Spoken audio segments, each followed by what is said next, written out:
Hello খাদক জনগণ, আজকে আমি চলে এসেছি ক্রিস্পি চিকেন আর খিচুড়ি নিয়ে। যারা যারা আমার নিয়মিত ভিডিও দেখেন তারা নিশ্চয়ই জানেন আমার খিচুড়ি কত প্রিয়।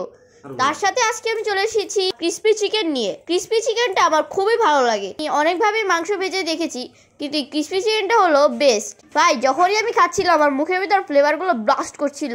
খিচুড়ি কীভাবে রান্না করতে হয় সেটা তো আমরা সবাই জানি। তাহলে চলুন আজকে আপনাদের শিখিয়ে দিই কীভাবে ক্রিস্পি চিকেন ভাজবেন।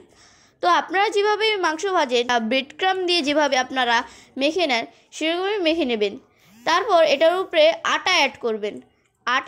আটা দেওয়ার আগে আপনি মাংসের পিসেসের মাঝখান দিয়ে একটু কেটে নেবেন, যাতে সেগুলোর ভিতরে আটা যায়। তারপর সেগুলো ভাজবেন। ভাজতে একটু বেশি সময় নেবে, কিন্তু আপনারা ভালোভাবে ভেজে নেবেন যাতে কাঁচাটা থাকে। কাঁচা থাকলে মানুষের মধ্যে অসুখ বিসুখ হওয়ার চান্স আছে। তো আপনারা এভাবেই ভেজে নিতে পারবেন ক্রিস্পি চিকেন। এটার স্বাদটা অসাধারণ, আপনারা বিশ্বাস করবেন না এটা কতটা ভালো খেতে। এখানে দেখতে আমি যখন ভিডিও এডিট করছিলাম তখন আমার খাবার দেখে নিজেরই লোভ লেগে গিয়েছিল।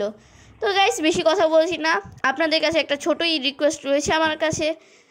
আপনারা যারা ভিডিও দেখেন কিন্তু কোনোদিনও ফলো দেন না, লাইক করেন না, কমেন্ট করেন না, গাইস আমরা কী জন্য ভিডিওগুলো বানাই? আপনাদের বিনোদন দেওয়ার জন্যই তো। গাইস প্লিজ, আপনাদের থেকে তো বেশি কিছু চাইনি, টাকা পয়সা তো চাইনি, একটু লাইক কমেন্ট শেয়ারই তো চাইছি। এগুলো দিয়ে দেবেন। আপনারা আমাদের পাশে থাকলেই তো আপনাদের এরকম মজার মজার ভিডিও দিতে পারি। ধন্যবাদ, আজকের জন্য এই পর্যন্তই। আপনারা ফলো শেয়ার যা বললাম তা দিয়ে দেবেন, কারণ টাকা পয়সা তো চাইছি না, এগুলো তো আমাদের জন্য মিনিমাম মাত্র একটা টিপই তো দিতে হবে, দিয়ে দিন।